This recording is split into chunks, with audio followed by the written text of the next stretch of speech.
आप सबको पंडित जितेंद्र शर्मा की ओर से राधे राधे। आज आप श्रवण करेंगे मार्गशीर्ष शुक्ल पक्ष की मोक्षा एकादशी का महात्म्य और कथा।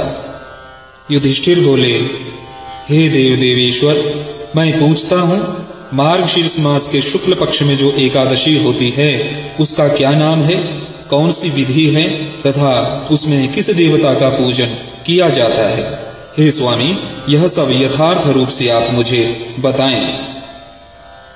श्री कृष्ण ने कहा कि हे युधिष्ठिर, अब मैं मार्गशीर्ष मास के शुक्ल पक्ष की एकादशी का वर्णन करूंगा, जिसके श्रवण मात्र से वाजपेय यज्ञ का फल प्राप्त होता है। उसके नाम है मोक्षा एकादशी, जो सब पापों का अपहरण करने वाली है। राजन, उस दिन यत्न पूर्वक तुलसी की मंजरी तथा धूप दीप आदि से भगवान दामोदर का पूजन करना चाहिए। पूर्वोक्त विधि से ही दशमी और एकादशी के नियम का पालन करना उचित है। मोक्षा जो एकादशी है, बड़े बड़े पापों का नाश करने वाली है।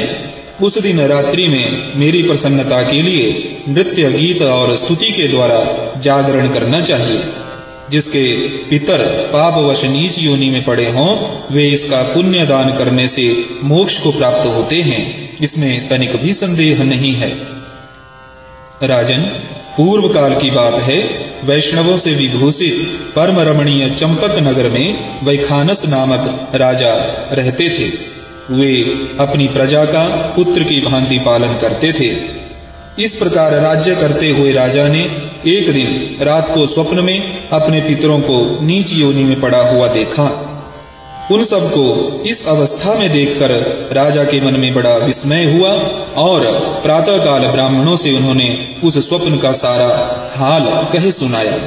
राजा बोले, हे ब्राह्मणों, मैंने अपने पितरों को नरक में गिरा हुआ देखा है। वे बारंबार रोते हुए मुझसे यूं कह रहे थे कि तुम हमारे तनुज हो, इसलिए इस नरक समुद्र से हम लोगों का उद्धार करो। हे ब्राह्मणों, इस रूप में मुझे पितरों के दर्शन हुए हैं, इससे मुझे चैन नहीं मिलता। क्या करूं, कहां जाऊं? मेरा हृदय रूंधा जा रहा है। हे द्विजोत्तमो, वह व्रत, वह तप और वह योग जिससे मेरे पूर्वज तत्काल नरक से छुटकारा पा जाएं, ऐसा कोई उपाय आप मुझे बताने की कृपा करें। मुझ बलवान एवं साहसी पुत्र के जीते जी मेरे माता पिता घोर नरक में पड़े हुए हैं, अतः ऐसे पुत्र से क्या लाभ है? ब्राह्मण बोले, राजन, यहाँ से निकट ही पर्वत मुनि का महान आश्रम है। वे भूत और भविष्य के भी ज्ञाता हैं। नृप श्रेष्ठ, आप उन्हीं के पास चले जाइए। ब्राह्मणों की बात सुनकर महाराज वैखानस शीघ्र ही पर्वत मुनि के आश्रम पर गए और वहां उन मुनि श्रेष्ठ को देखकर उन्होंने दंडवत प्रणाम करके मुनि के चरणों का स्पर्श किया। मुनि ने भी राजा से राज्य के 7 अंगों की कुशल पूछी। राजा बोले, स्वामी, आपकी कृपा से मेरे राज्य में सब सकुशल है, किंतु मैंने स्वप्न में देखा है कि मेरे पितर नरक में पड़े हुए हैं। अतः बताइए, किस पुण्य के प्रभाव से उनका वहां से छुटकारा होगा? राजा की यह बात सुनकर मुनि श्रेष्ठ पर्वत एक मुहूर्त तक ध्यानस्थ रहे, समाधि में रहे। इसके बाद वे राजा से बोले, महाराज, मार्गशीर्ष मास के शुक्ल पक्ष में जो मोक्षा नाम की एकादशी होती है, तुम सब लोग उसका व्रत करो। तुम परिवार सहित उसका व्रत करो और उसका पुण्य पितरों को दे दो। उस पुण्य के प्रभाव से उनका नरक से निश्चित ही उद्धार हो जाएगा।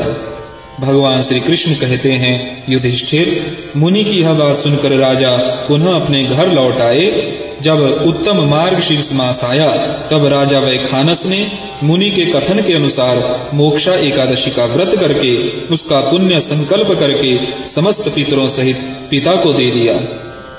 पुण्य देते ही क्षण भर में आकाश से फूलों की वर्षा होने लगी। वैखानस के पिता पितरों सहित नरक से छुटकारा पा गए और आकाश में आकर राजा के प्रति यह पवित्र वचन बोले, बेटा, तुम्हारा कल्याण हो। यह कहकर वे स्वर्ग में चले गए। राजन, जो इस प्रकार कल्याणमयी मोक्षा एकादशी का व्रत करता है, उसके पाप नष्ट हो जाते हैं और मरने के बाद वह मोक्ष प्राप्त कर लेता है। यह मोक्ष देने वाली मोक्षा एकादशी मनुष्यों के लिए चिंतामणि के समान समस्त कामनाओं को पूर्ण करने वाली है। इस महात्म्य के पढ़ने और सुनने से वाजपेय यज्ञ का फल प्राप्त होता है। जय श्री कृष्ण।